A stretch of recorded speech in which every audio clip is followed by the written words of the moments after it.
दोस्तों, आज की इस कहानी में हम देखेंगे कि किस तरह से एक अकेला लड़का जो कुछ दिन के लिए फंसा रहता है एक सुनसान डेजर्ट में। अब कहानी की शुरुआत होती है और हम बैन नाम के लड़के को उसकी गर्लफ्रेंड लेना से देखते हैं जो एक जगह पर खड़े होते हैं। और तो और यहाँ पर हमें पता चलता है कि लेना अपनी आगे की पढ़ाई करने के लिए शहर जा रही है और बैन उसको अपनी गन देता है और कहता है कि जब भी तुम्हें डर लगे तुम बस इसे अपने साथ रखना। अब इसी तरह से लेना बैन को अलविदा बोलकर यहाँ से चली जाती है। लेना के जाने के बाद बैन बहुत अकेला फील करता है, पर बैन के पास काम है। दोस्तों, बैन एक गाइडर है और ये कुछ शिकारियों को गाइड करता है और उनको शिकार करने में मदद करता है और ये काम करके उसको ठीक ठाक पैसे मिल जाते हैं। अब इसी बीच ये शेरिफ नाम के आदमी से मिलने जाता है जो बैन को बताता है कि आज मैडिक नाम का आदमी तुमसे मिलने आ रहा है। अब बैन भी उसका इंतजार करने लगता है कि तभी वहां पर एक आदमी आता है। दोस्तों, इसी का नाम मैडिक है जो मिलीनियर है और इसका लॉस एंजलिस में काफी तगड़ा बिजनेस है और आज ये एक रेगिस्तानी बुल की खोज में बैन से मिलने आया है। दोस्तों, रेगिस्तानी बुल काफी खतरनाक होते हैं, इसलिए उनको ढूंढकर मार पाना बहुत मुश्किल होता है। अब वो आदमी बैन को इस काम करने के बदले दिन के $1000 देने को बोलता है, जिस बात को सुनकर बैन इस काम को करने के लिए मान जाता है। अब बैन और मैडिक दोनों निकल जाते हैं अपने शिकार की तरफ। अब दोस्तों, बैन को इस जगह के बारे में बहुत ज्यादा नॉलेज होती है, तो वो मैडिक को उसी जगह पर ले जाता है जहाँ पर बुल मिलने की ज्यादा संभावना है। अब रास्ता तय करते करते इनको अंधेरा हो जाता है और ये दोनों आग जलाकर काफी सारी बातें करते हैं। यहाँ पर बैन अपनी फैमिली के बारे में बताता है कि मेरे डैड भी गाइड का काम करते थे। एक दिन वो हम सबको यहाँ पर घुमाने लाए और रास्ते में हमारी गाड़ी खराब हो गई और यहाँ पर हमें बचाने कोई नहीं आया, जिससे मेरे मॉम डैड की मृत्यु हो गई। उस दिन के बाद मैंने अपने डैड के इस बिजनेस को ही आगे बढ़ाना अच्छा समझा। आज भी मैं इस काम को कर रहा हूँ। बैन की ये कहानी सुनकर मैडिक पूरी तरह से शांत हो जाता है और फिर ये दोनों सोने के लिए चले जाते हैं। थोड़ी देर सोने के बाद मैडिक बैन को उठा देता है। दोनों कॉफी पीते हैं और निकल जाते हैं अपने आगे के सफर के लिए। ये दोनों एक ऊंचाई पर जाके लेट जाते हैं और ऊपर से अपने शिकार के आने का इंतजार करने लगते हैं। इसी बीच दोस्तों, मैडिक अपने गन से एक अनजान जगह पर शूट कर देता है और जब ये उस जगह पर जाकर देखते हैं तो उसने किसी जानवर का नहीं बल्कि एक इंसान का शिकार कर दिया होता है। यहाँ पर ये देखकर बैन मैडिक पर बहुत चिल्लाता है और कहता है कि तुम जरा देखकर गोली चलाओ। अब ये दोनों उस आदमी को दफनाकर अपने आगे का सफर तय करने लगते हैं। बीच रास्ते में ये रुकते हैं जहाँ पर मैडिक हाथ मुंह धोने लगता है और मौके का फायदा उठाकर बैन भी उसकी गाड़ी की तरफ जाकर किसी को मैसेज देने की कोशिश करने लगता है। पर दोस्तों, मैडिक इतना भी सीधा नहीं होता। वो बैन को ऐसा करते हुए देख लेता है और उस पर गन पॉइंट कर लेता है, क्योंकि दोस्तों मैडिक को गद्दारी बिल्कुल भी पसंद नहीं होती और इस बात के लिए मैडिक उसको एक सजा देगा।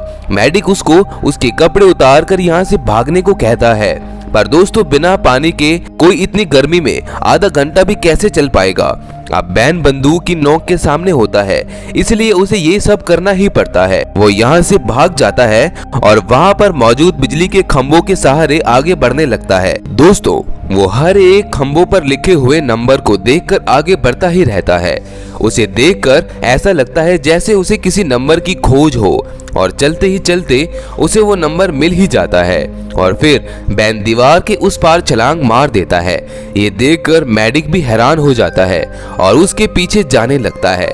जैसे ही वो बैन तक पहुंचता है तब तक वो कहीं गायब हो चुका होता है। वहीं बैन भी उस पहाड़ी पर बने सुरंग में चला जाता है और कोई उस सुरंग को बाहर से बंद कर देता है। अब दोस्तों, जैसे ही बैन उसके अंदर जाता है तो वो देख पाता है कि वो कोई सुरंग नहीं होता बल्कि वो किसी का बनाया हुआ खुफिया बंकर है। अब बैन अंदर जाकर देखता है कि वहां पर किसी लड़की की बहुत सारी फोटोज लगी होती हैं। वहां पर एक मैप भी होता है जो शायद यहाँ पर रहने वाले किसी शख्स का हो।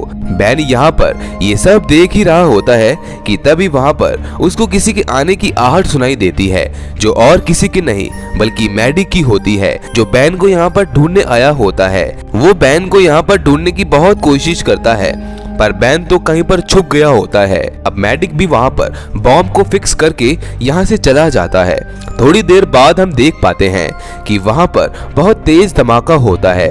हमें पता चलता है कि बैन भी पीछे वाले रास्ते से बाहर आ गया होता है। और दोस्तों एक बार फिर से उसकी मुलाकात मैडिक से होती है, जो बैन को कहता है कि जो कुछ भी तुमने अंदर से चुराया है वो मुझे दे दो। तो बैन उसको कहता है कि मैंने अंदर से कुछ भी नहीं चुराया। मैडिक कहता है कि तुम्हें घर जाना है तो तुम जाओ। अब बैन एक बार फिर से चलना शुरू कर देता है। उसके पूरे शरीर पर छाले निकल आए थे, लेकिन वो खुद की जान बचाने के लिए आगे बढ़ता ही रहता है और वो फिर से पहाड़ों पर चढ़ जाता है। चलते चलते दोस्तों मैप की मदद से उसे वहां पर एक क्रॉस मिलता है, जिसके अंदर वो एक बॉक्स को देख पाता है जिसमें उसको गुलेर के साथ साथ कुछ गोलियां भी देखने को मिलती हैं। अब वो दूसरी जगह पर जाता है जहां पर उसको वाटर कंटेनर मिलता है, पर तभी दोस्तों वहां पर एक गोली चलती है जो आकर लगती है सीधा उसके कंटेनर में, और ये गोली मैडिक ने ही चलाई होती है। अब दोस्तों वो समय आ जाता है। अब बैन पूरी तरह से हार मानकर वहीं पर गिर जाता है। बहुत देर हो जाती है पर बैन नहीं उठता। तो तभी वहां पर मैडिक उसको चेक करने के लिए आता है, पर वो तब भी नहीं उठता। ये देखकर मैडिक यहाँ से चला जाता है। दोस्तों उसे ऐसा लगता है कि बैन मर गया है, पर वो इतनी जल्दी हार मानने वालों में नहीं है। वो सोचता है कि क्यों ना वो उस जगह पर जाए जहां पर वो और लेना एक साथ बैठकर टाइम बिताया करते थे। और मैडिक के जाने के बाद बैन यहाँ से पहाड़ पर चढ़ने लगता है, पर दूर कार में बैठा मैडिक उसको ऐसा करते हुए देख लेता है और लगातार उस पर गोलियां चलाने लगता है, पर हर बार उसका निशाना चूक जाता है। अब बैन जब उस जगह पर पहुंचता है तो उसे वहां पर पानी नहीं मिलता, जिससे वो बहुत दुखी हो जाता है और फिर वो आज की रात यहीं गुजारने का फैसला करता है। तभी दोस्तों बैन को यहाँ पर आवाज आती है कि बैन तुम अपने आप को चुपचाप सरेंडर कर दो वरना तुम्हारे साथ अच्छा नहीं होगा। पर बैन ऐसा नहीं करता और रात होने का इंतजार करने लगता है, क्योंकि रात में उसके पास भागने का अच्छा मौका होगा। रात में बैन यहाँ से भागने की कोशिश करता है, पर मैडिक उसको फिर भी देख लेता है और उस पर बॉम्ब फेंकना शुरू कर देता है। इसी बीच बैन के पास गुलेर होती है, तो वो सीधा मैडिक के सर पर मारता है, जिससे वो वहीं पर बेहोश हो जाता है। और अगली सुबह जब मैडिक की आंख खुलती है तो वो अपनी ही गाड़ी में अपने आप को बंधा पाता है और अब बाजी बैन के हाथ में है। बिना कुछ सोचे समझे बैन उसको शेरिफ तक ले जाता है और पूरी बात बताता है और फिर बैन को भी रिहा कर दिया जाता है। घर जाते हुए उसे बाहर मैडिक बैठा हुआ मिलता है और फिर वो उनसे बाथरूम जाने की इजाजत मांगता है। और जब ये सब के सब अंदर होते हैं तो इनको हेलीकॉप्टर की आवाज आती है और जब बैन बाहर जाकर देखता है तो मैडिक इन सब की आंखों के सामने से फरार हो जाता है। उसके फरार हो जाने के बाद बैन भी शहर लेना से मिलने आता है। दोस्तों अभी ये मूवी खत्म नहीं हुई, असली ट्विस्ट तो अभी बाकी है। एक रात जब बैन और लेना सो रहे होते हैं तो वहां पर मैडिक आ जाता है, वो भी बैन को मारने के लिए। इससे पहले कि वो बैन को मार पाता लेना अपनी गन से उसको उड़ा देती है। दोस्तों ये सब मैडिक की गलती से ही हुआ। अगर वो यहाँ पर नहीं आता तो अपनी आगे की जिंदगी सुकून से जीता, पर उसकी मौत उसे खींच कर लाई। और इसी के साथ दोस्तों इस मूवी का यही अंत हो जाता है। ऐसी और भी सर्वाइवल मूवीज देखने के लिए आप मेरे चैनल हॉलीवुड एक्सप्लेनर प्रेस को सब्सक्राइब कर लीजिए। इस मूवी में सिर्फ इतना ही। मिलते हैं नेक्स्ट वीडियो में। उम्मीद करता हूँ कि आपको ये वीडियो पसंद आई होगी।